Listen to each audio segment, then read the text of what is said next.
Bom dia, vamos lá, pessoal. Nós tínhamos parado então em justiça, né? Ou seja, a gente estava falando a respeito do profeta Isaías, e no profeta Isaías nós temos Cristo revelado. Só lembrando alguns fatos importantes aqui. Isaías é um profeta profundamente messiânico, né? Aponta, não que tenha algo. O que será que é esse barulho, velho?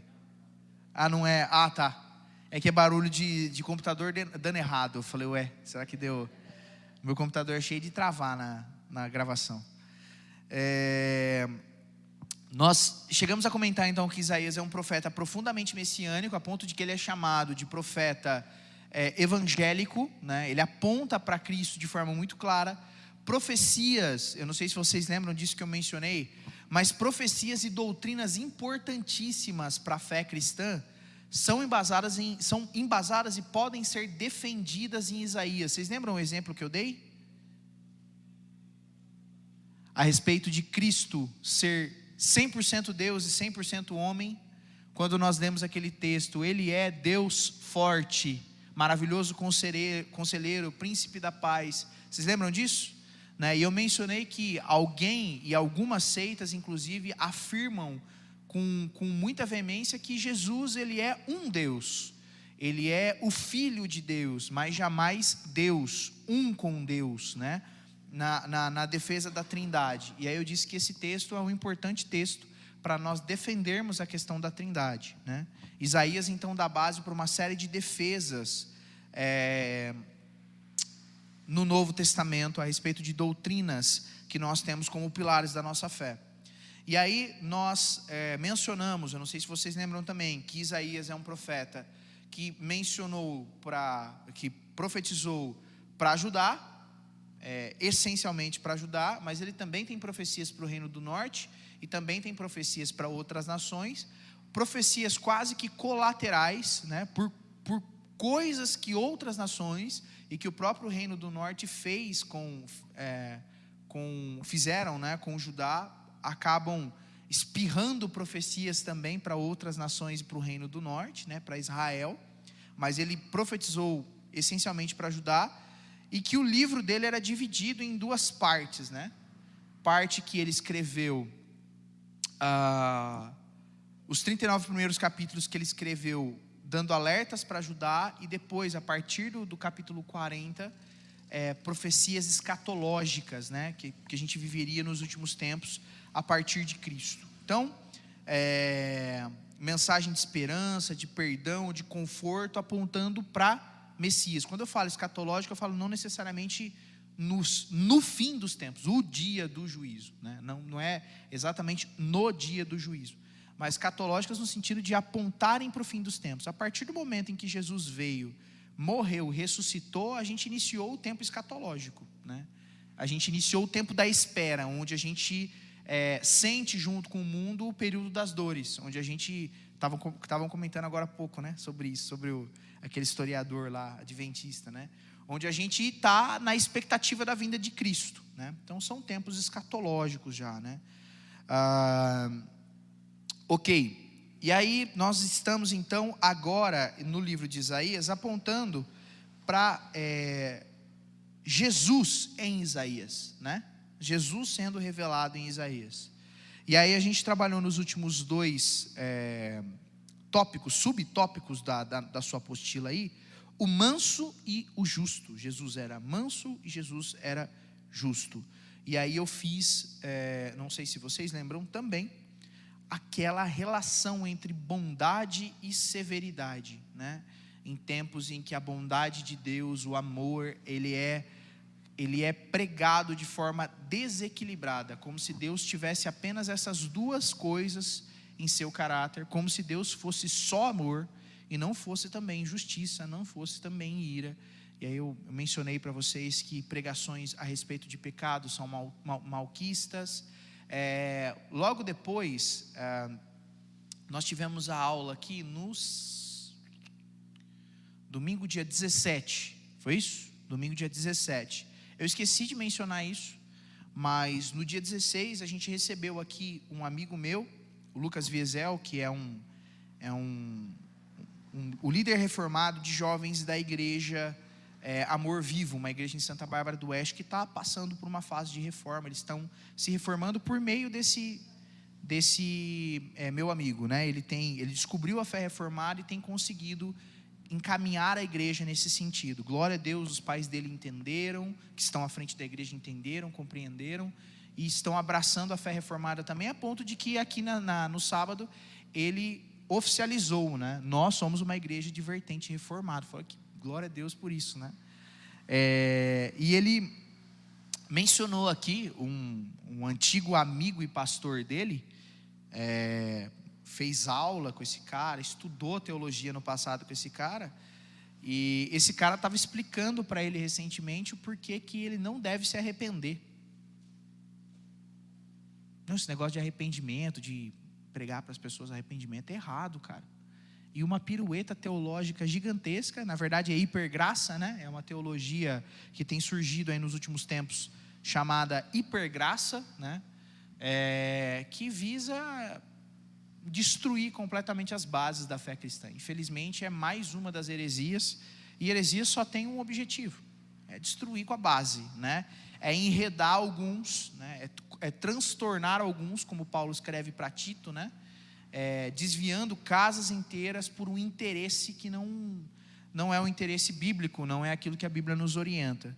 E aí eu lembro que a gente fez esse paralelo, eu lembrei aqui, vocês imaginam o que é um pastor ensinando a membresia da igreja, contrário a Tiago, contrário a Paulo, contrário a Pedro, né? Pedro em Atos 3, depois daquela grande pregação, onde ele expõe Jesus, graças a Pai, gente, onde ele expõe Jesus, né? Em Atos 3, quando ele é procurado a respeito da salvação, a resposta que ele dá é: crede e arrependei-vos, para que sejam apagados os vossos pecados. Aí nós temos João dizendo aos filhinhos, né? Filhinhos, eu vos escrevo para que vocês não pequem, mas caso vocês pequem, temos um advogado, né? Confessem os vossos pecados, inclusive uns aos outros, né? Aí vem o fanfarrão, né? E diz: não, esse negócio de confessar, isso não é para nós mais. Todos os pecados estão perdoados. Você vê, meia verdade, todos os pecados estão perdoados.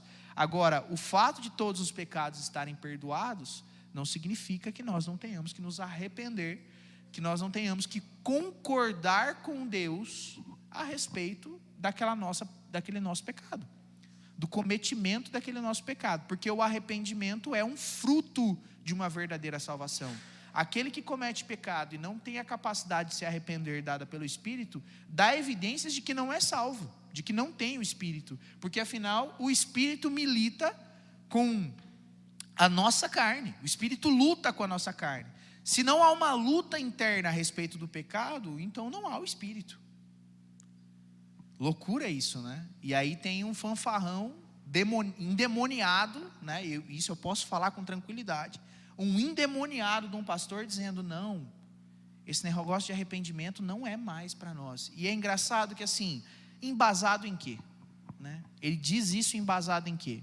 Porque o Novo Testamento, que é o que ele diz ser o período da graça, e ele está correto, de novo, meias verdades, né? O Novo Testamento ensina o arrependimento. Então, se o Velho Testamento ensina, se o Novo Testamento ensina, mantendo o arrependimento como uma doutrina para a igreja, baseado em qual livro, em qual experiência, em qual conhecimento ele olha para a igreja e diz: não, olha, a igreja primitiva se arrependia, mas nós não mais. Não é uma loucura, gente, a gente parar para pensar nisso, né? Então, voltando aqui, né, novamente, tudo que nós formos falar aqui tem o objetivo de apontar para Cristo. Então eu sempre vou fazer essas pinceladas, tentar contextualizar com o que a gente está vivendo. E aí, passando então para o próximo tópico, Cristo então é bondoso para com os necessitados. Isaías 61, 1. Livro de Isaías, capítulo 61, versículo 1. Isaías usando aqui algo que a gente vê em Salmos também. é uma espécie a gente chama isso aqui de, como é que fala? O termo está na ponta da língua. Tipologia, né? É quando alguém em seu ministério ou na sua vida expressa parcialmente o caráter de Cristo ou o caráter do ministério de Cristo. O que a gente vai ler aqui é uma tipologia. Eu acabei de dizer que esse texto mostra Jesus como alguém bondoso para com os necessitados, mas na profecia aqui, né, nessa descrição, Isaías também está falando de si próprio, né? Então, Cristo revelando-se através de algo do próprio Isaías, de algo que era parte do ministério dele, que fazia parte do ministério dele. Olha o que ele diz: o Espírito do Senhor Deus está sobre mim, porque o Senhor me ungiu para pregar as boas novas aos pobres, enviou-me a curar os quebrantados de coração e proclamar libertação aos cativos, e o pôr em liberdade os algemados, e apregoar o ano aceitável do Senhor. E aí ele continua, é claramente uma pregação a respeito do ministério de Cristo, mas ele também fala a respeito de aspectos do seu próprio ministério. A gente vê, por exemplo, isso, só para ficar muito claro, é um exemplo muito claro em Melquisedeque, né? Tanto que é tão forte a tipologia de Cristo em Melquisedeque. Quantos lembram de quem é Melquisedeque aqui? É bem famoso. Alguém lembra? Rei de Salém. Abraão encontra Melquisedeque como rei de Salém, sumo sacerdote do Deus Altíssimo, quando ainda não havia templo, quando ainda não havia absolutamente nada. A Bíblia não menciona de quem Melquisedeque era filho, de quem Melquisedeque foi pai. Ele não tinha antecessor, ele não tinha descendência, né? E aí simplesmente Abraão encontra ele, o reconhece como Deus, como servo do Deus Altíssimo, como rei e sumo sacerdote, e entrega o dízimo de tudo aquilo que ele tinha ganho até aquele momento para Melquisedeque, né? Melquisedeque recebe, então, abençoa a Abraão, um homem, diz meu irmão.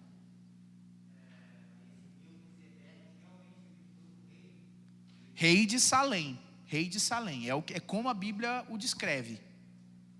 Salém, Jerusalém, né? Mas Jerusalém tinha sido formada já naquela época, tem uma série de discussões. Fato é que a Bíblia não narra historicamente quem é Melquisedeque. Historicamente a gente não sabe. Em que momento, em que ponto? A gente sabe que é enquanto Abraão estava vivo, passava por aquele momento. Mas assim, quem era o antecessor dele? Era rei. Melquisedeque era rei e sumo sacerdote do Deus Altíssimo, né?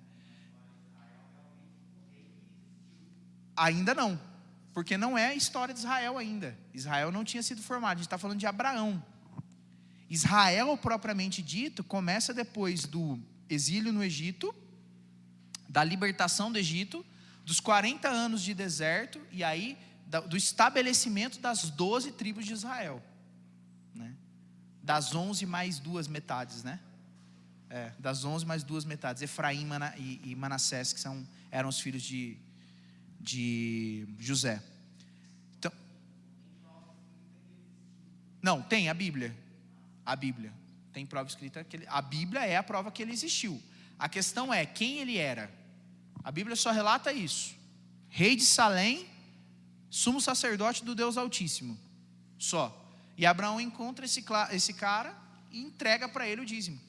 É abençoado o pai da fé de Hebreus, é abençoado por esse homem.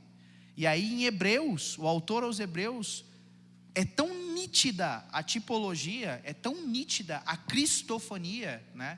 Para mim foi uma cristofania. Deixa eu explicar. Tipologia a pessoa é alguém de fato, ok? Tipologia, a pessoa é alguém de fato e manifesta o caráter de Cristo. Manifesta um caráter do ministério de Cristo, manifesta um aspecto de Cristo, ou um martírio de Cristo, ou enfim, né? A cristofania é Cristo de fato se manifestando. Para mim, Lucian, Melquisedeque é cristofania. Abraão entregou o dízimo para Jesus no Velho Testamento. Para Jesus. Quando a gente lê Hebreus 7, isso fica muito claro. Pelo menos a mim fica muito claro, né? O autor aos Hebreus, ele coloca Melquisedeque como tipologia, mas ele começa a puxar os pontos, né? Assim como Cristo não tinha antecessor, não tinha descendência, não se menciona pai e mãe, né? E aí, sacerdote, sumo sacerdote do Deus Altíssimo, Cristo era. Rei de Jerusalém, Cristo é. Então, assim, não tem muito. Digno de receber o dízimo de Abraão, Cristo é, né? Então, até o autor aos Hebreus faz até essa relação, né? Quem é digno de receber o dízimo, a não ser um sacerdote do Senhor, né? Então, sacerdotes que não existem mais, amém, gente? Não existem, ok? Nós temos um único sumo sacerdote. Os homens que pregam hoje não são sacerdotes. O ministério sacerdotal encerra-se em Cristo na cruz, ponto. O que nós temos hoje são homens de Deus, ovelhas como qualquer outra ovelha, não que os antigos não eram também, né? Mas ovelha como qualquer outra ovelha, que são pregadores, profetas, pastores, mestres, sacerdotes. O sacerdócio, eu entrei no assunto, agora eu vou ter que discorrer sobre ele. Sacerdócio é ministério representativo. O sacerdote chega diante de Deus para falar a respeito de uma pessoa, ok? De forma representativa. Alguém vem, eu pequei, está aqui a rolinha, não tenho dinheiro para comprar uma cabrinha, então eu trouxe aqui uma rolinha, e eu quero que essa rolinha seja sacrificada pelo meu pecado, sacrifício expiatório. Essa pessoa poderia fazer ela mesma o sacrifício? Vocês lembram disso? No Velho Testamento. Poderia? Não, ela precisava de quem? De um sacerdote representando ela diante de Deus. Uma vez por ano, o que acontecia? A gente acabou de mencionar aqui algo muito parecido. A gente vê aqui o dia aceitável do Senhor, né? O ano aceitável, aliás. Tinha um dia, aliás. Dentro desse dia era anunciado o ano aceitável do Senhor. Uma vez por ano, o sumo sacerdote entrava no Santo dos Santos para que esse dia acontecesse, para que a partir dali Deus aceitasse o arrependimento, aceitasse a expiação para todo o ano que viria, certo? Por isso que era proclamado o ano aceitável, o ano de perdão do Senhor, né?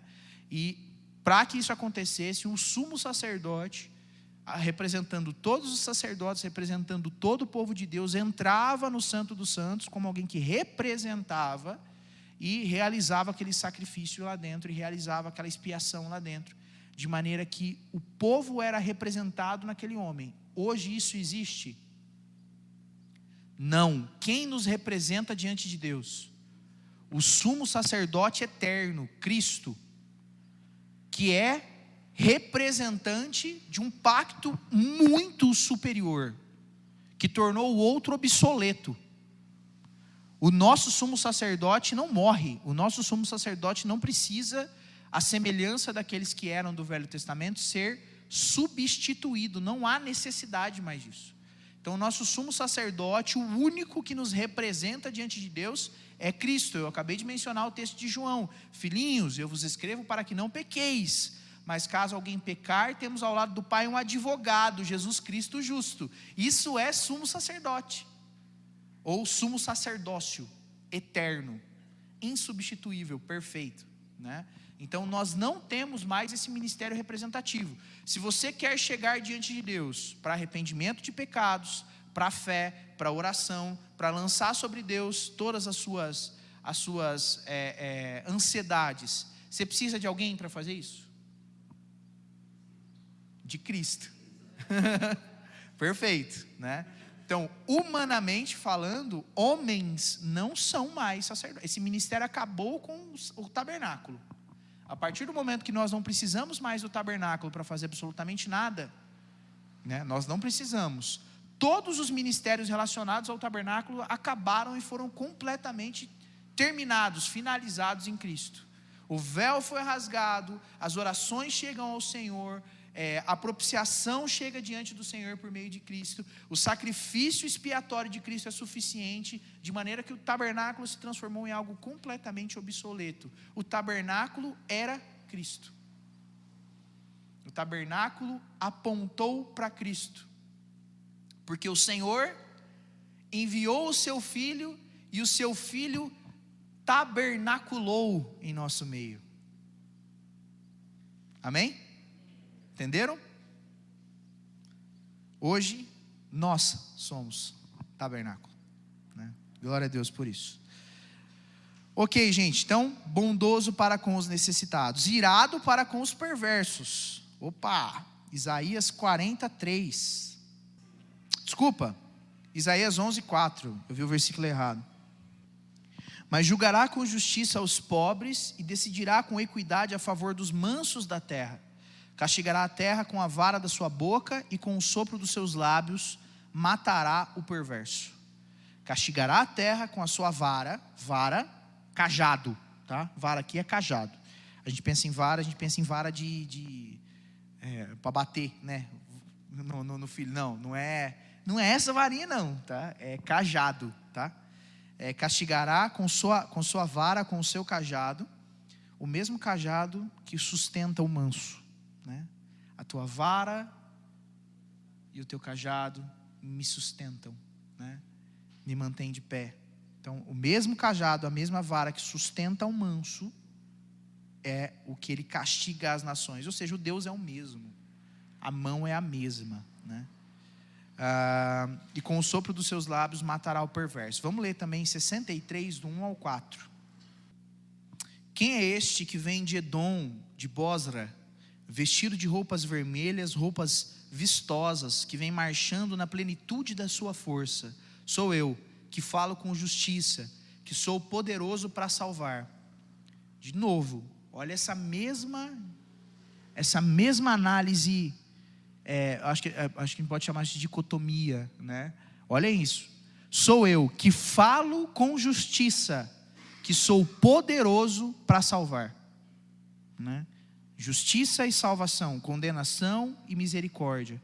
Porque as suas roupas estão vermelhas, porque se parecem com roupas de quem pisa uvas no lagar. O lagar eu pisei sozinho, dos povos ninguém esteve comigo. Pisei as uvas da minha ira, no meu furor as esmaguei, e o seu sangue respingou nas minhas roupas, e todas elas ficaram manchadas.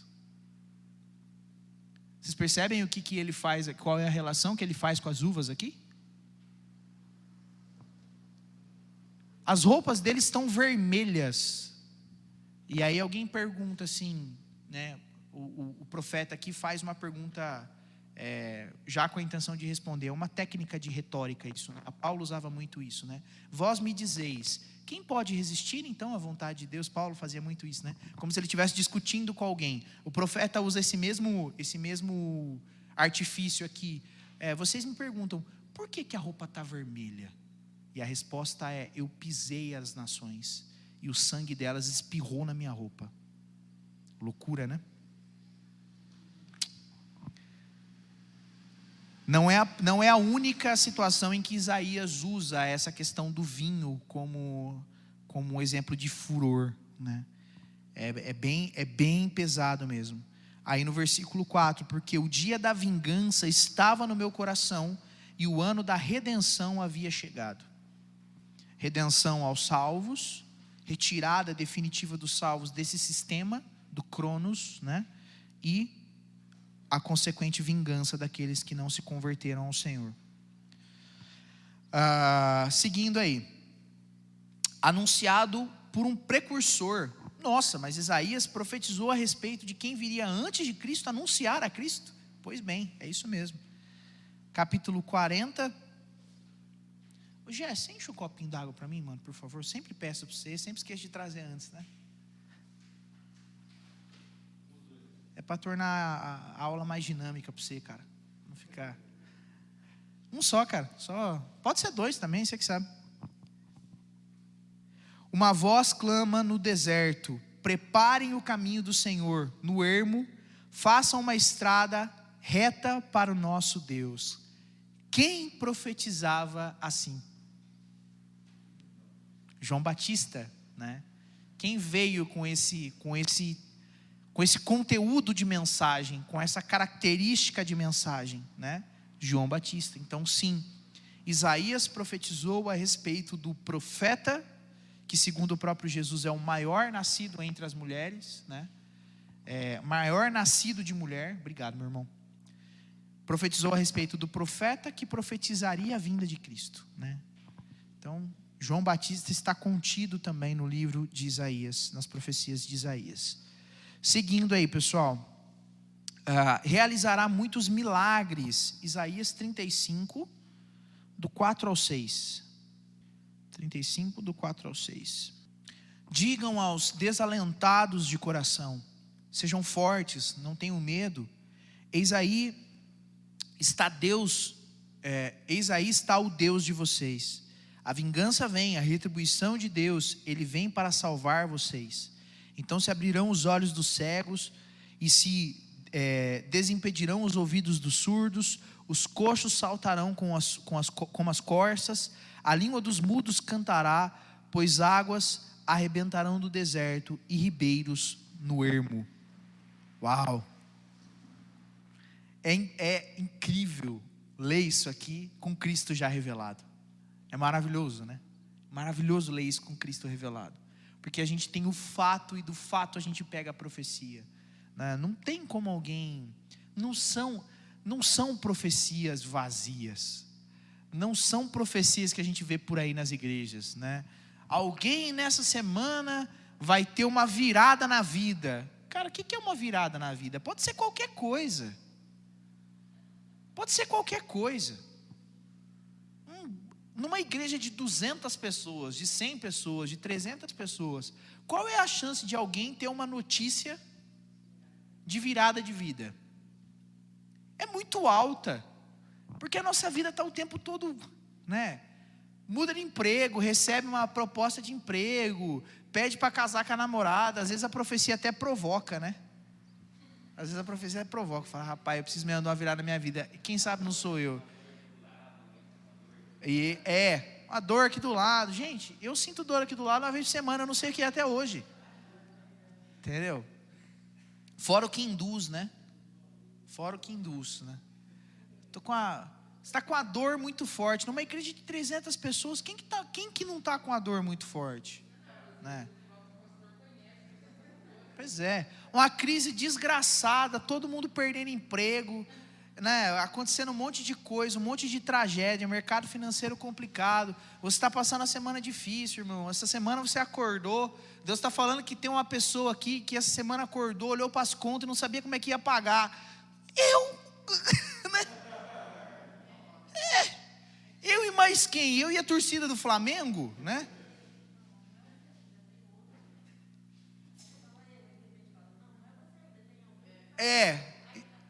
Tá todo mundo, né?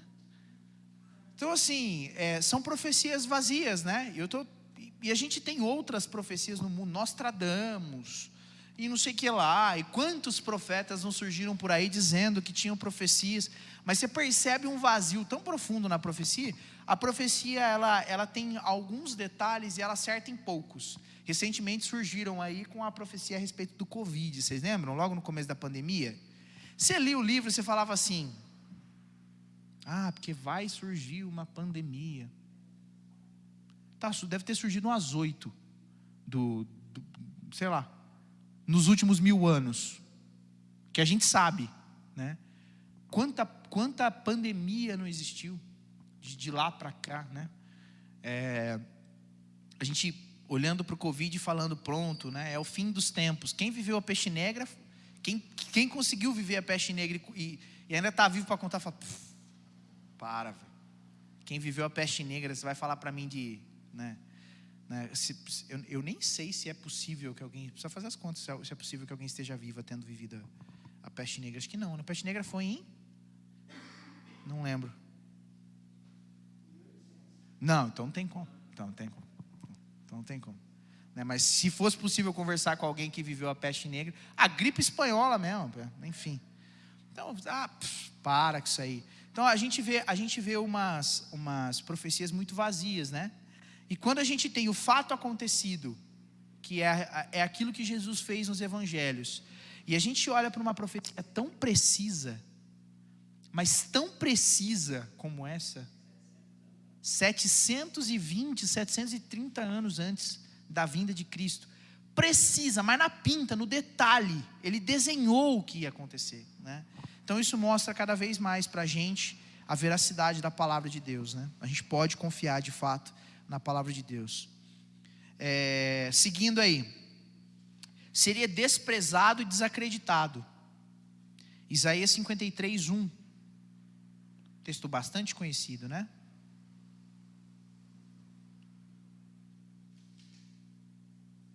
Aliás, eu quero mostrar nesse texto aqui um outro detalhe. Isaías 53, 1. Falando aí, né, nesse aspecto de dar para a gente uma exatidão daquilo que iria acontecer, né? E olha como ele começa: quem creu em nossa pregação, e a quem foi revelado o braço do Senhor. Então, ele seria desprezado. Versículo 3, ele pede aqui para ler seria desprezado e desacreditado, só um, mas vamos ler o 3 também. Era desprezado e o mais rejeitado entre os homens de dores, e quem sabe o que é padecer. E como um de quem os homens escondem o rosto, era desprezado, e dele não fizeram caso, né? Então, falou a respeito, inclusive, da rejeição que Jesus enfrentaria no seu ministério. Tem um outro aspecto aqui, que não está mencionado aqui nos tópicos, mas eu gostaria de incluir.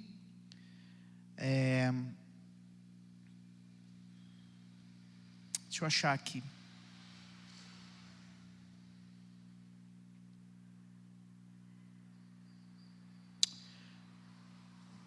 Versículo 9.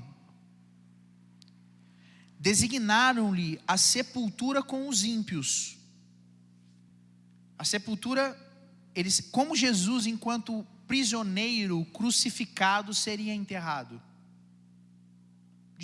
Ele era um prisioneiro crucificado. Crucificação é a vergonha máxima de uma morte romana. Era a vergonha máxima de uma morte romana. Os crimes mais hediondos geravam a crucificação. Então, o corpo de quem era crucificado não era respeitado, não tinha nenhum tipo. O romano já não tinha muito isso, né? A não ser para os seus próprios. Para o inimigo, né? O inimigo era queimado, era jogado em vala. O romano em si era respeitado. O cidadão romano em si era enterrado, tinha leis, tinha, né, cerimônias voltadas à morte, porque eles criam em morte, em vida eterna, né? Eles criam em vida após a morte. Mas para um prisioneiro, Jesus provavelmente seria jogado em algum campo, né, para ser comido por aves, para ser, né, em algum lixão, no Sheol, quem sabe, né? E aí, ou seja, a partir do momento que ele foi crucificado, a sepultura dele era a sepultura dos ímpios, era a sepultura de quem tinha cometido o mesmo crime. Tinham 3 pessoas sendo crucificadas naquele momento. A gente não sabe se antes teve mais alguém, né? Mas junto com Jesus tinham 2 pessoas, então tinham 3 pessoas. Eram 3 criminosos, do ponto de vista humano. Eram 3 criminosos. Do ponto de vista religioso, dos sacerdotes, eram 3 pecadores. 2 ladrões e um louco que fala que é filho de Deus. Então, a sepultura dele foi designada com quem? Com o ímpio. A gente vai jogar, aonde eu for jogar o ladrão da direita e o ladrão da esquerda, eu vou jogar Jesus junto. Esse que fala que é o Cristo, eu vou jogar junto. Então, a sepultura foi designada com os ímpios, mas com, versículo 9, né? Mas com o rico esteve em sua morte. De quem ele está falando aqui? Bem famoso também. José de Arimateia, rico, que negociou junto aos romanos que pudesse pegar o corpo de Jesus e enterrar na sua sepultura, sepultura da sua família, né? Não se sabe exatamente quem era José de Arimateia, não se sabe. O que a gente sabe era um homem de família rica, como Jesus, por exemplo, tinha mulheres viúvas, né? Historiadores acabam levando isso, né? O ministério de Jesus muitas vezes foi sustentado por viúvas que tinham uma certa condição. historiadores, é difícil a gente afirmar isso na Bíblia. Mas provavelmente José de Arimateia, ele era só isso mesmo, ele era um rico de Israel, que por ser rico tinha influência, né? Lembram que é importante a gente lembrar que a riqueza, na visão dos judeus, visão errada, não é visão bíblica, visão errada. A riqueza para os judeus era um sinal claro da bênção de Deus. Então, além das questões humanas, naturais, né? Quem tem dinheiro compra, quem tem dinheiro tem influência, quem tem dinheiro... Então, chega um pé rapado para pedir para os romanos, viu? Eu queria o corpo de Jesus. Ah, que corpo, tá louco?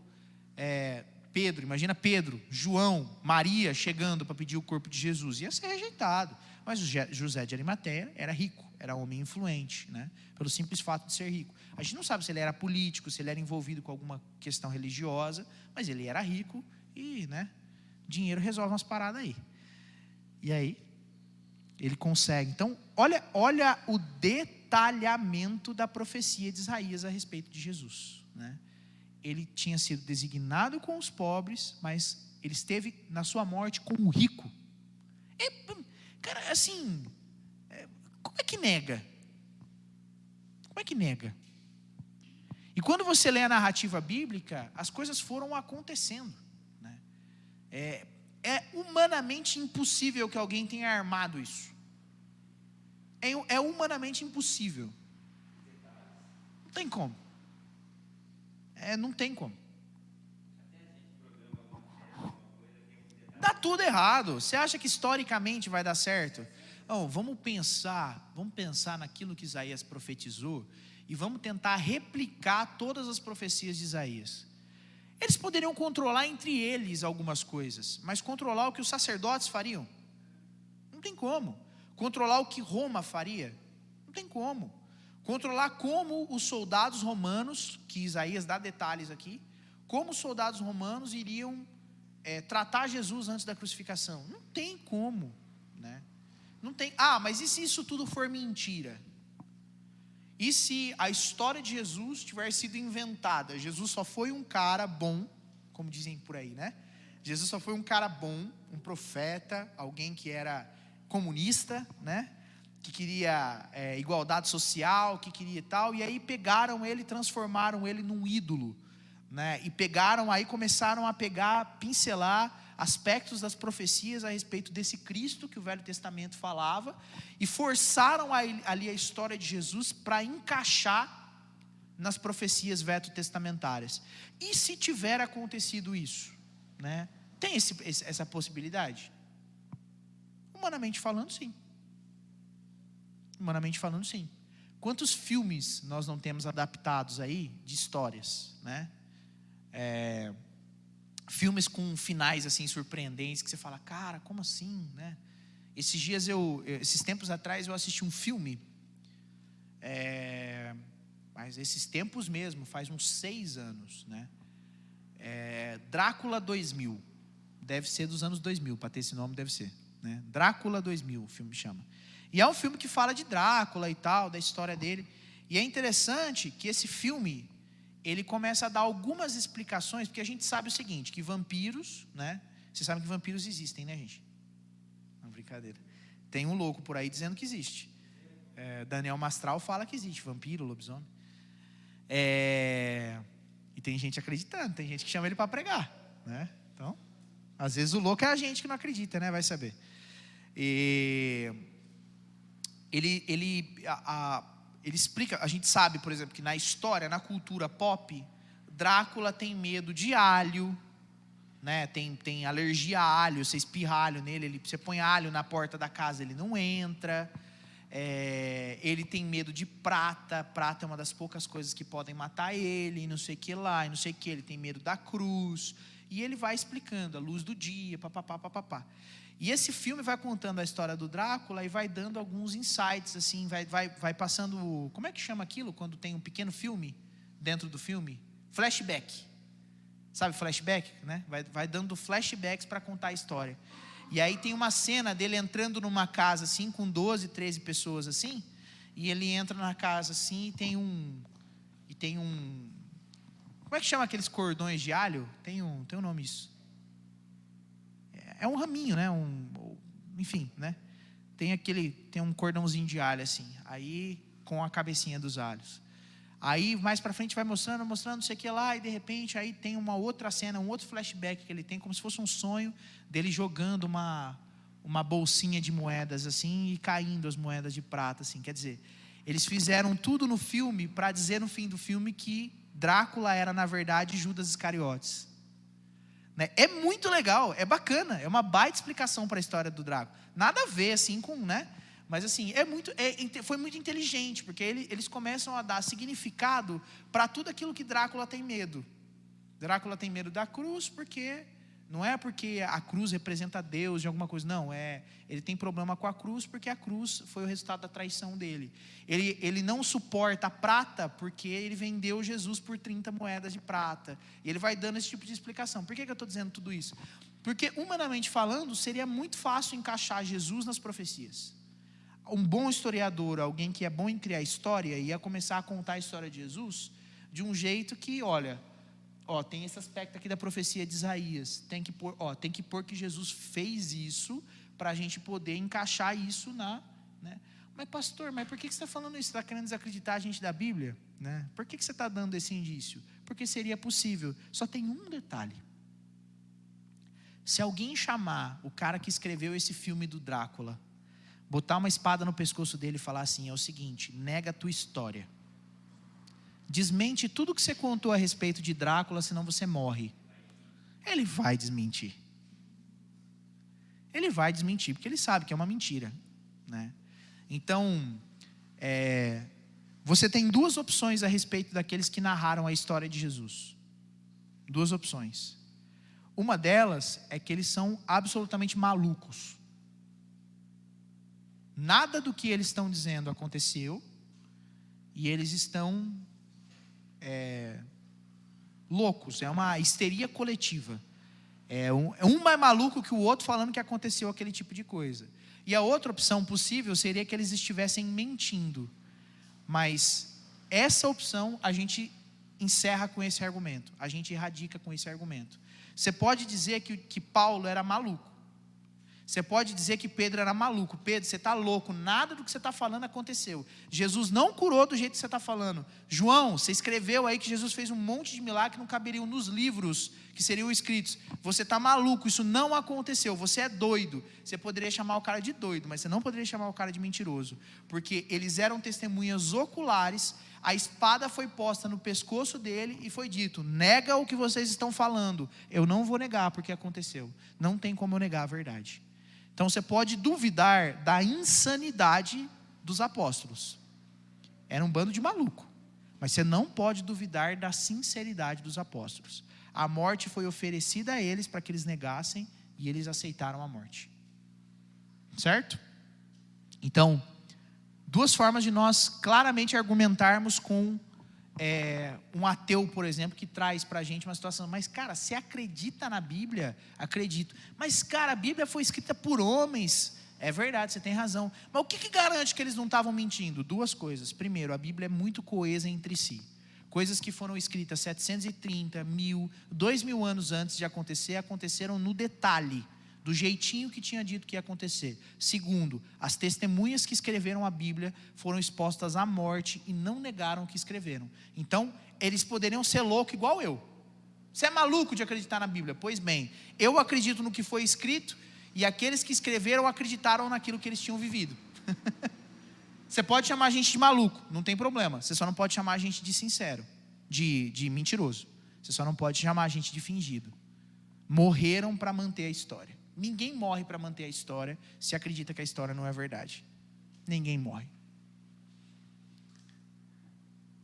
Se a vida da J.K. Rowling for colocada, for colocada à prova para ela negar que a história do Harry Potter é mentira, ela vai negar. Ela vai queimar os livros dela. Não tem, pelo amor de Deus, fica sossegada, vou tirar todos os livros de circulação, ou você faz ou você morre. Ela vai tirar. Né? Agora, ninguém morreria por uma mentira. Ninguém seria cerrado ao meio, crucificado de ponta cabeça, decapitado, morto à espada, fervida em óleo quente, ninguém seria tudo isso, negando algo que é, ou melhor, contando uma história que não é verdade. Ninguém, né?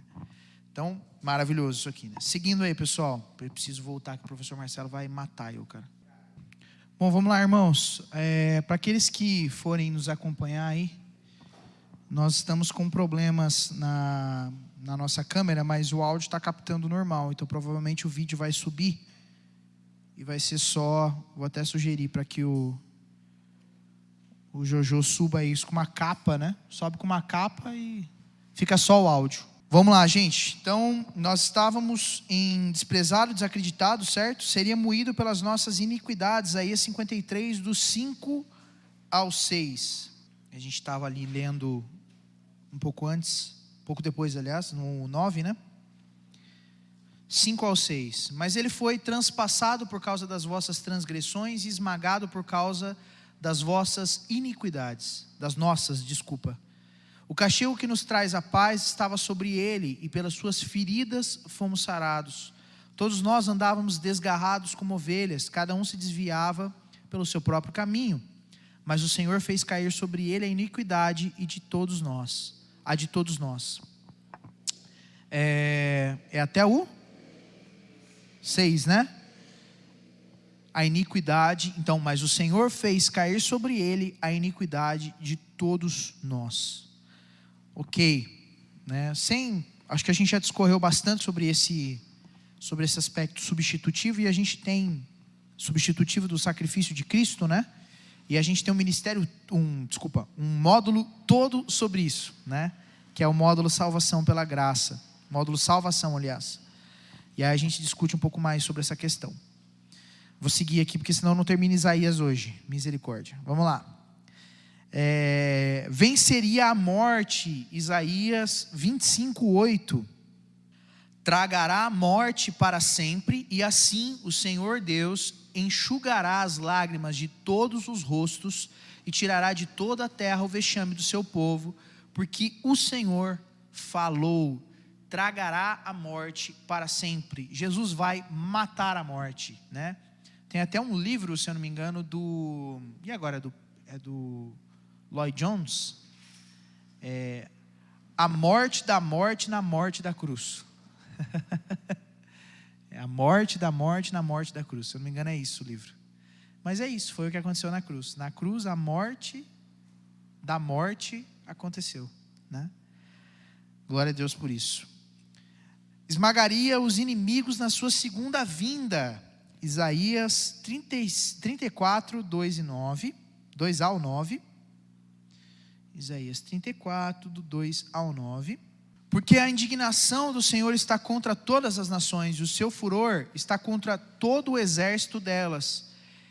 Ele as destinou para destruição e as entregou à matança. Os mortos deles serão lançados fora, e dos seus cadáveres subirá mau cheiro. Os montes se inundarão do sangue deles. Todo o exército dos céus se dissolverá, e os céus se enrolarão como um pergaminho.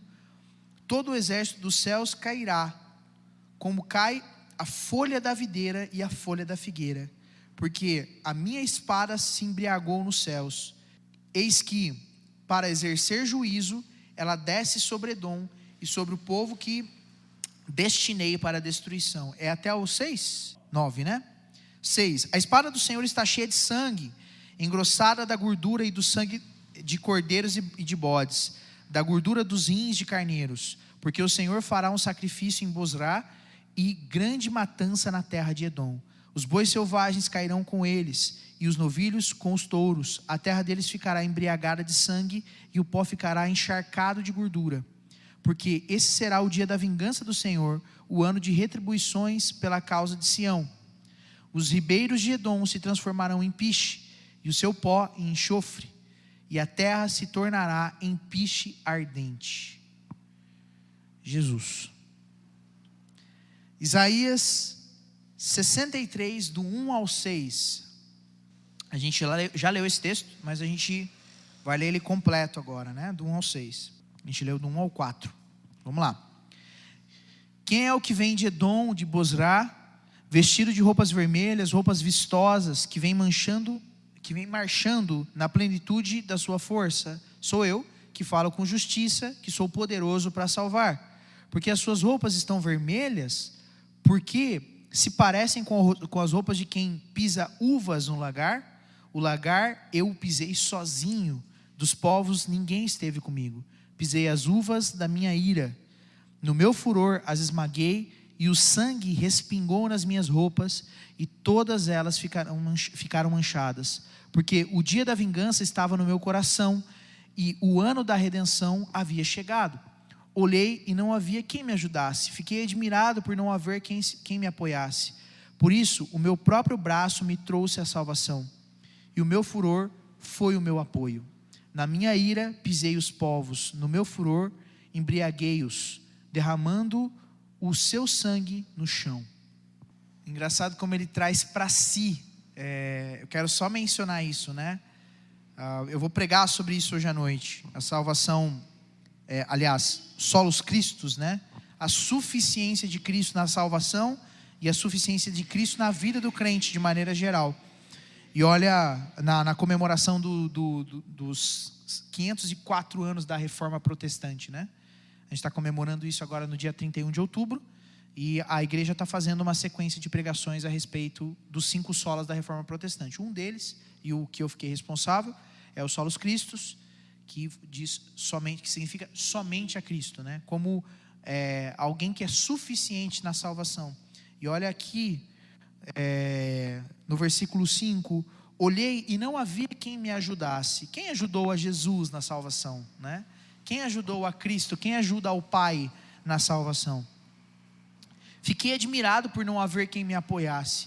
Por isso, o meu próprio braço me trouxe a salvação, e o meu furor foi o meu apoio, né? A ira do próprio Deus foi respondida por Ele próprio, né? Deus se ira, Deus se infla contra as nações, e Ele próprio paga o preço dessa própria ira por meio do seu Filho Jesus, né? É uma loucura, humanamente falando, né? A gente pensar esse tipo de coisa. Mas glória a Deus por isso. Não havia quem apoiasse a Cristo. Não havia alguém capaz de apoiar a Cristo na salvação. Glória a Deus porque o seu braço é forte e Ele trouxe a salvação. Seria o rei de Israel.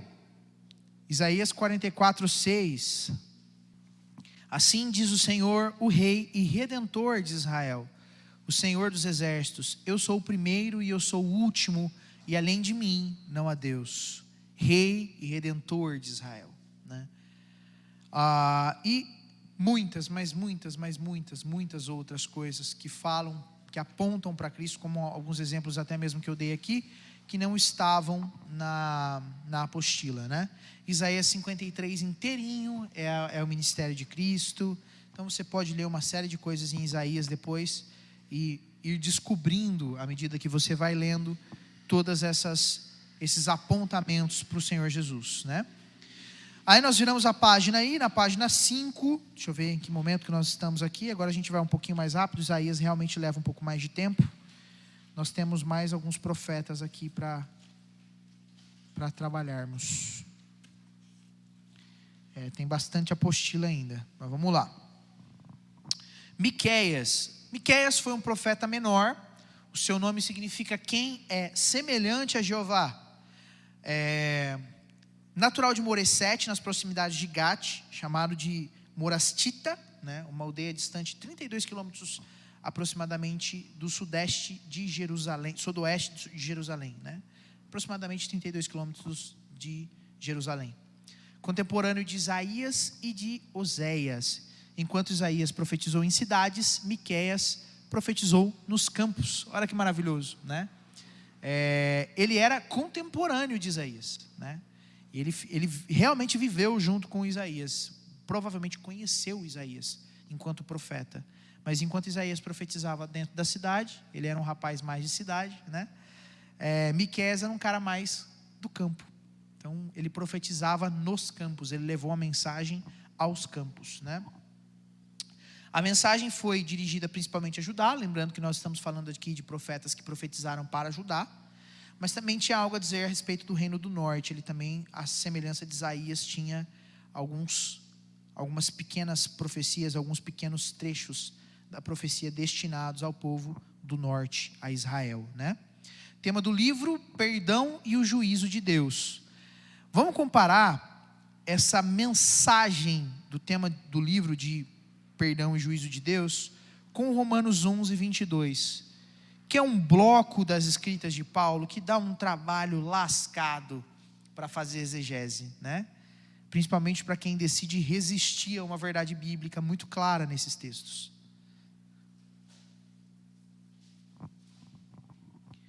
E olha só, para a gente fazer uma comparação a respeito dessa relação que eu já mencionei algumas vezes, do perdão e do juízo de Deus, nós temos no Novo Testamento, então, Romanos 11, 22, onde Paulo diz: considere, pois, a bondade e a severidade, ou seja, o quanto Deus é também severo. Quem teve um pai severo sabe do que eu estou dizendo, né? Aquele pai rédea curta, firme, né? Então, considere, pois, a bondade e a severidade de Deus. Para com os que caíram, severidade, mas para com você, a bondade de Deus. O você aqui, né? O você aqui é o crente. Você aqui, o salvo. A bondade de Deus, pela graça, né? Desde que você permaneça nessa bondade. Ah, mas dá para cair, não dá para cair, perde a salvação, não perde a salvação. Vai com calma que a gente trabalha isso em outro módulo. Do contrário, você também será cortado, né? Então vamos lá. Data do livro: 725 anos antes de Cristo, aproximadamente, o mesmo período, né, da convivência que ele teve com, ou melhor, da sua vida contemporânea a Isaías, durante o reinado de Jotão, Acás e Ezequias, reis de Judá, que estão também descritos em Miqueias 1:1, né? Esses reis especificamente descritos em Miqueias 1. Qual é o panorama mais ou menos do livro, né? Panorama já é mais ou menos, panorama é uma visão geral, né? A tolerância de Deus com Israel havia se esgotado, né? Então o reino do norte deu ruim, né? Deus tinha esgotado já a sua tolerância. Sua queda ocorreu pouco tempo depois, em 1722. Então, em 1725 data-se o livro. Miqueias faz profecias a respeito do esgotamento da tolerância de Deus, da paciência de Deus, né? Deu no limite, bateu, acabou, transbordou o copo da paciência de Deus em relação ao reino do norte, em relação a Israel. E logo depois, em 1722, 3 anos depois, a data do livro, Israel efetivamente cai, né? O reino é destruído, o governo cai. Porém, a mensagem se estendeu para Judá com a advertência do cativeiro. Então, basicamente, o panorama do livro de Miqueias é: olha, Israel caiu. Veja que a profecia existe para o povo de Israel, para o reino do norte. Israel caiu. Judá, vocês viram? É basicamente isso. Judá, fiquem atentos. Vocês não vão cair, mas há um cativeiro preparado para vocês. Advertência de cativeiro. E a gente tem essa advertência de cativeiro em Miqueias 1. Nós vamos ler do 1 ao 5. Desculpa, do 5 ao 6.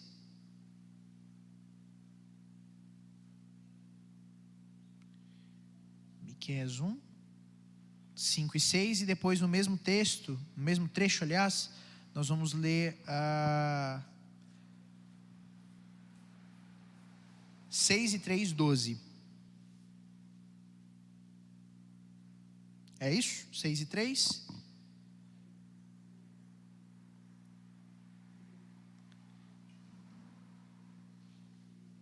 Desculpa. Miqueias 1, 5 e 6 e 16. E depois capítulo 3, versículo 12. Então, Miqueias 1, 5 e 6. Tudo isso por causa da transgressão de Jacó e dos pecados da casa de Israel. Qual é a transgressão de Jacó? Será que não é Samaria? E quais são os lugares altos de Judá? Será que não é Jerusalém? Por isso, farei de Samaria um montão de pedras no campo, uma terra de plantar vinhas. Farei com que as pedras rolem para o vale e deixarei descobertos os seus alicerces. Isso no 6. Vai lá para o 16. Cortem os cabelos e raspem a cabeça por causa dos seus filhos queridos. Alarguem a calva como a águia, porque esses filhos serão levados para o cativeiro. Né? Muito claramente o período de cativeiro anunciado aí, ameaçado sobre Judá, né? E esse cortar os cabelos e rapar a cabeça por causa dos filhos queridos, a gente vê isso acontecendo com Davi, né? Quando Davi está prestes a perder o filho fugiu o nome, fugiu completamente, a esposa da traição, Betseba, lembrei, Betseba. Quando o filho está nas últimas ali, Davi tem essa postura de rapar a cabeça, de rapar os pelos. Era um sentido muito forte de humilhação, né?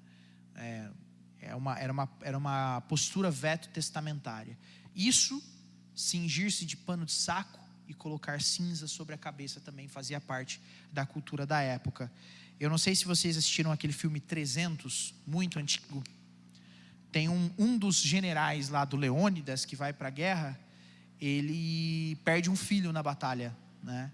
E aí, num determinado momento, eles estão ali debaixo ao lado de uma fogueira, conversando sobre o que eles vão fazer na guerra, e esse homem surge com o rosto todo cheio de cinza e envolto num tipo de roupa bem...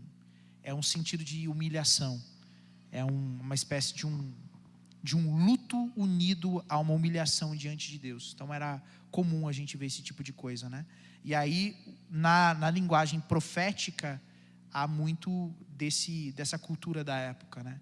Rasguem as suas roupas, vistam-se com panos de saco. Em outras palavras, se humilhem, né? Raspem o que é honra para vocês, raspem a cabeça, raspem a barba. Para um judeu andar sem cabeça, com cabeça raspada e sem barba, é um sinal muito forte de humilhação, né? Então, é isso que a gente está vendo aqui. Deus anunciando por meio de Miqueias, esse cativeiro, e dizendo: os filhos de vocês vão ser tomados. Então, se humilhem. Seguindo, 3, versículo 12, capítulo 3, versículo 12.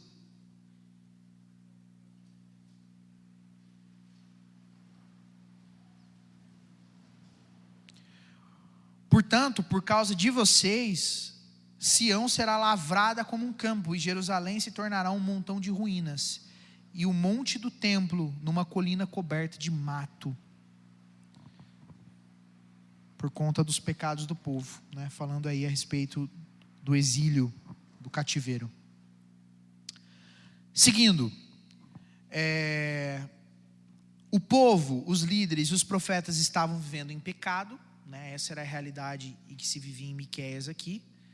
A gente tem isso muito fortemente falado em Miqueias 3, do 1 ao 12, né? Onde evidencia desonestidade, roubo, cobiça, devassidão, opressão, hipocrisia, heresia, injustiça, extorsão e mentira, assassinato, basicamente o meio gospel atual, né? Infelizmente é isso. Mas pastor, assassinato? Sim, assassinato. Recentemente eu vi alguns relatos aí de pessoas de dentro de uma instituição religiosa, dizendo que chegaram a mandar matar líderes para poder assumir lugar. Negócio, loucura mesmo. Diz que o homem que está à frente dessa instituição é bandido mesmo. O cara anda com segurança armado, expulsa pastor sincero armado das igrejas. Negócio maluco mesmo. Inclusive acho que a instituição sofreu um racha recentemente. Então, basicamente, o que a gente vive hoje no meio evangélico, né? Infelizmente. Flor de Lis, pois é, né? Então, e aí, reparem por que eu quis mencionar isso, né? Porque a nossa apostila diz assim: o povo, os líderes e os profetas. Quer dizer, profeta, a gente tem um profeta profetizando a respeito de profetas.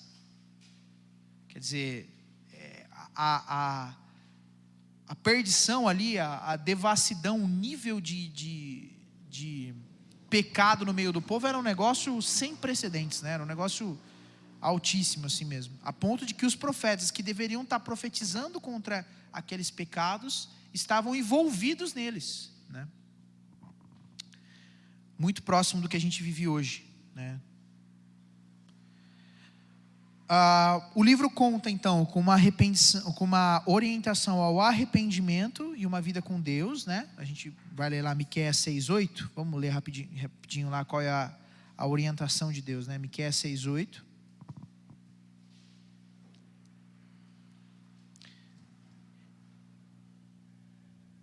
Ele já mostrou a vocês o que é bom, e o que o Senhor pede de você: que pratique a justiça, ame a misericórdia, e ande humildemente com o seu Deus.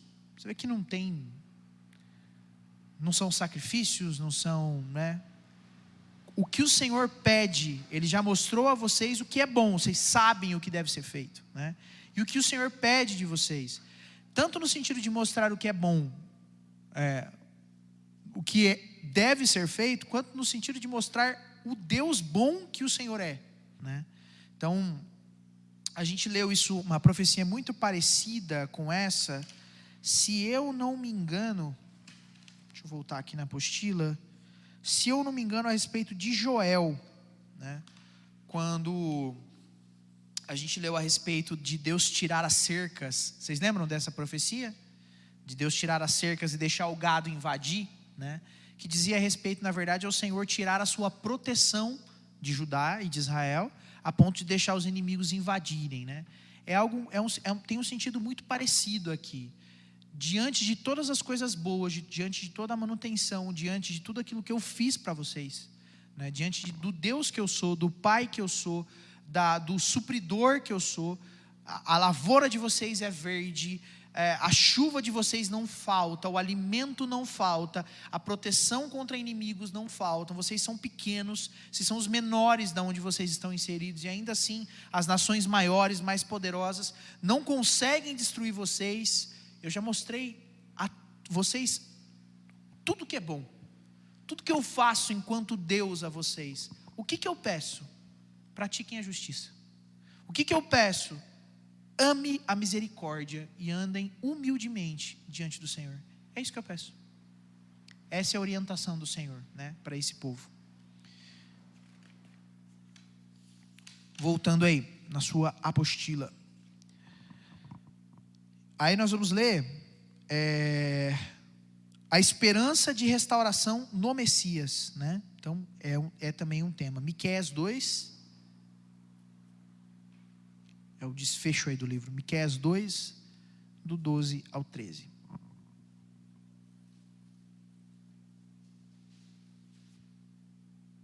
Certamente eu ajuntarei todos vocês, casa de Jacó, certamente congregarei o remanescente de Israel, e eu os porei todos juntos, como ovelhas no aprisco, como rebanho no meio da sua pastagem.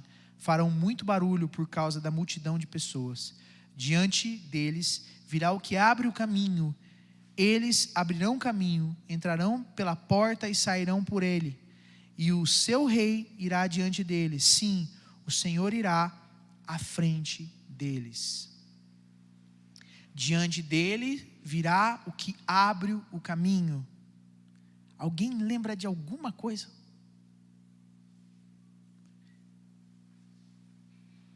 Qual é o conteúdo da profecia? Aprisco, ovelha. Ele abre o caminho. Vocês entrarão pela porta. Eu sairei, ou melhor, ele sairá e vocês sairão adiante dele.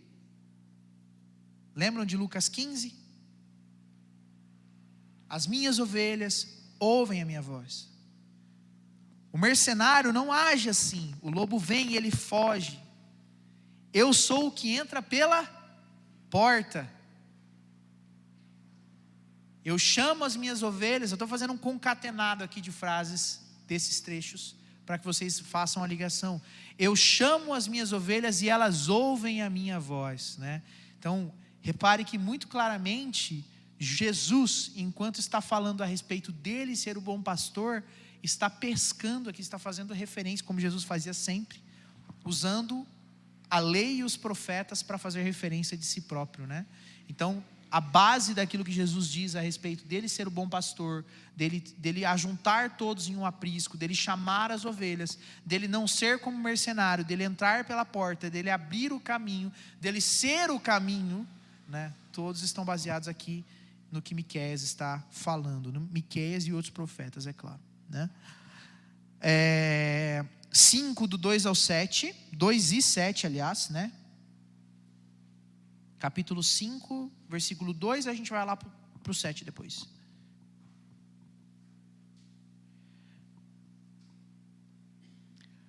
No 2: E você, Belém Efratá, que é pequena demais para figurar como grupo de milhares de Judá, de você me sairá aquele, meu Deus, de você me sairá aquele que há de reinar em Israel, e cujas origens são desde os tempos antigos, desde os dias da eternidade.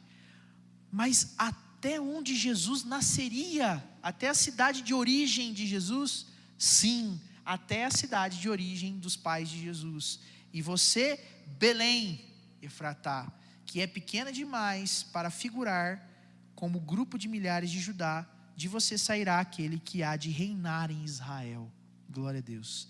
E lá no versículo 7, o remanescente de Jacó estará no meio de muitos povos, como o orvalho do Senhor. Quem é o remanescente de Jacó? Ele está falando aqui daqueles que serão salvos do meio do povo, né?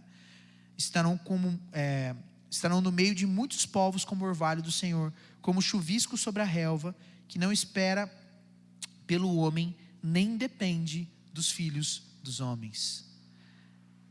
Aqueles que são separados como remanescente de Israel, aqueles que são tidos por Deus como seu povo, como seu aprisco, como suas ovelhas, não dependem de homens, estão inseridos no meio dos povos, estão vivendo no meio dos homens, como um chuvisquinho fraco, como a relva, que não depende que o homem faça nada.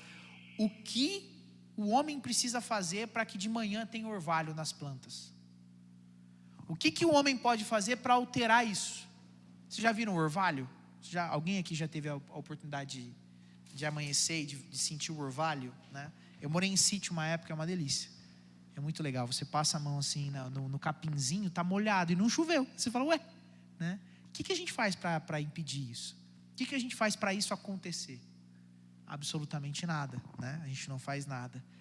É desse caráter, é dessa forma que o remanescente, que os salvos no meio do povo de Deus permanecem, sem influência nenhuma dos homens.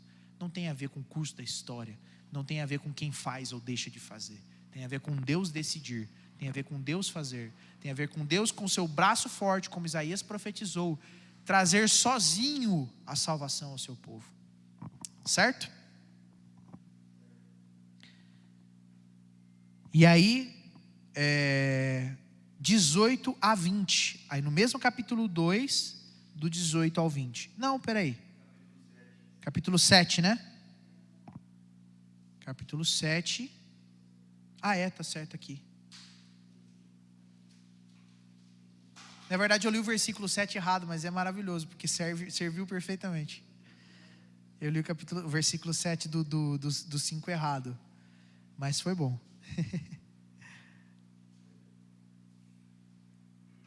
E no capítulo, então, 7 do 18 ao 20, o Senhor diz: quem é semelhante a ti, ó Deus, que perdoas a iniquidade e te esqueces da transgressão do remanescente da tua herança? O Senhor não retém a sua ira para sempre, porque tem prazer na misericórdia. Ele voltará a ter compaixão de nós, pisará aos pés as nossas iniquidades e lançará todos os nossos pecados nas profundezas do mar, mostrarás a Jacó a fidelidade e a Abraão a misericórdia, as quais jurastes aos nossos pais desde os dias antigos. E aí eu quero, não dá tempo de entrar em Jeremias aqui, quero só discorrer um pouco mais sobre isso, e a gente termina uns minutinhos mais cedo, né? Quem é semelhante a ti, ó Deus, que perdoa a iniquidade e esqueces a transgressão do remanescente da tua herança? Ou seja, novamente a palavra remanescente surgindo aqui, como uma indicação de que não é todo o povo, mas é o remanescente do povo, é quem ficou de pé, é quem permaneceu. Permaneceu em que sentido? Permaneceu no sentido espiritual. Obviamente que essa misericórdia, esse é o tipo de profecia que se aplica também ao retorno do cativeiro, certo? Se aplica também ao retorno do cativeiro. Lembra aquelas profecias que têm sentido escatológico e tem sentido contextual, certo? Essa é uma delas. É o retorno do cativeiro, sem sombra de dúvida. Então, para quem ouviu essa profecia naquela época, essas pessoas olharam e disseram: olha, o Senhor vai nos salvar desse cativeiro, o Senhor vai nos salvar dessa situação, Ele é o nosso Salvador. Mas quando a gente lê essa profecia com os olhos do Novo Testamento, a gente percebe que essa profecia aponta diretamente para Cristo, e que ela é muito mais profunda do que a salvação do cativeiro histórico, daquele cativeiro que eles estavam vivendo naquele momento. Então, o remanescente, Paulo resgata esse termo remanescente em Romanos 9, 10 e 11, quando ele diz a respeito daqueles que se salvarão do meio de Israel. E ele deixa muito claro, não são israelitas aqueles que são somente filhos de Abraão, mas são aqueles que são remanescentes, são aqueles que são filhos da promessa. Não é israelita aquele que o é no sangue, mas aquele que o é na fé, certo? Então quem é o remanescente de Israel? Nesse momento, historicamente falando, aqueles que voltariam do cativeiro, mas de forma bíblica, panorâmica, de forma espiritual, escatológica, quem é o remanescente de Israel? Os salvos, aqueles que do meio do povo de Israel são de fato filhos de Abraão pela fé, pela promessa de Abraão. E o resgate é muito claro. O motivo pelo qual Deus mantém esses remanescentes, o motivo pelo qual Deus chama, converte, sustenta esses remanescentes, está aqui nesse texto, assim como Paulo usa lá também. A promessa foi feita e Deus não volta atrás da promessa. Então, olha só, versículo 19: Ele voltará a ter compaixão de nós, pisará aos pés as nossas iniquidades e lançará todos os nossos pecados nas profundezas do mar. Pisará aos pés as iniquidades, moerá as iniquidades, castigará as iniquidades. Ele está falando de lançar na profundeza do mar, no esquecimento, antes de fazer isso? Não. Deus apaga a iniquidade? Não antes de castigá-la. Ele castiga, e depois de castigada, Ele apaga. Mas pastor, quer dizer que a gente vai sofrer castigo pelas iniquidades? Não. Essas iniquidades estão pisadas já, moídas, transpassadas. Em quem? Em Cristo. Ele levou sobre si as nossas iniquidades. O castigo que nos traz a paz estava sobre ele. Isaías 53. Simultaneamente, Isaías está dizendo como e Miqueias está dizendo o quê? Ele pisará as vossas iniquidades. Miqueias 7, 18 ao 20. Isaías está dizendo: Ele levará sobre si as nossas iniquidades. Agradou a Deus moê-lo. O castigo que nos traz a paz estava sobre ele. O como e o que. O objetivo e como o objetivo será cumprido. Maravilhoso isso, né? E aí, por que ele faz tudo isso? Porque a gente é bonzinho, porque a gente é maravilhoso, porque a gente merece, porque a gente tem um olhinho do gato do Shrek e olha para Deus e fala: Deus, por favor, me ajuda. Não. Mostrarás a Jacó a fidelidade e a Abraão a misericórdia. Fidelidade a quê? Fidelidade à sua própria promessa, ao seu próprio nome. Deus não volta atrás. Deus não recua naquilo que Ele prometeu. Ele promete e faz cumprir. A promessa já foi graça pura. O cumprimento da promessa é graça pura, né? A misericórdia, a quais jurastes a nossos pais desde os dias antigos. O que vivemos hoje foi jurado a Abraão. Quando Deus olhou para Abraão e disse: em ti serão benditas todas as famílias, todas as nações da terra. Deus estava dizendo: por meio da tua descendência virá o Salvador. Por conta de ti, por conta da fé que você hoje é pai, na fé, pela mesma fé, pelo mesmo conhecimento da verdade, pelo Cristo que salvará a você próprio, Abraão, que salva a todo o remanescente de Israel, todas as nações serão benditas. A salvação virá por meio desse Cristo. E pela promessa, e hoje, para esse povo, em todos os momentos, para nós, mesmo com todas as quedas, mesmo com tudo que a gente está vivendo, nós olhamos para o Pai, Deus de Abraão, Isaac e Jacó, que fez a promessa a Abraão, que terminou em Cristo, que culminou em Cristo, né? Terminou no sentido de ser Cristo o fim, né? A finalidade dessa promessa, e nós podemos ter segurança em Cristo, dizendo: foi prometido a Abraão. Mas o que eu tenho a ver com Abraão? Eu tenho, faz parte, eu estou incluso, eu fui enxertado na videira verdadeira. Eu era ramo brabo, eu era ruim, eu não fazia, eu não era povo, hoje eu sou. E como você tem certeza a respeito daquilo que Deus está fazendo na sua vida? Como que você tem certeza, ó igreja, se alguém pudesse perguntar, como você, igreja brasileira, igreja do mundo, tem certeza de que Deus vai cumprir tudo aquilo que Ele prometeu a vocês, de que a salvação de vocês de fato está garantida em Cristo? Porque Deus prometeu a Abraão, e Ele não volta atrás. Glória a Deus por isso. Amém, gente?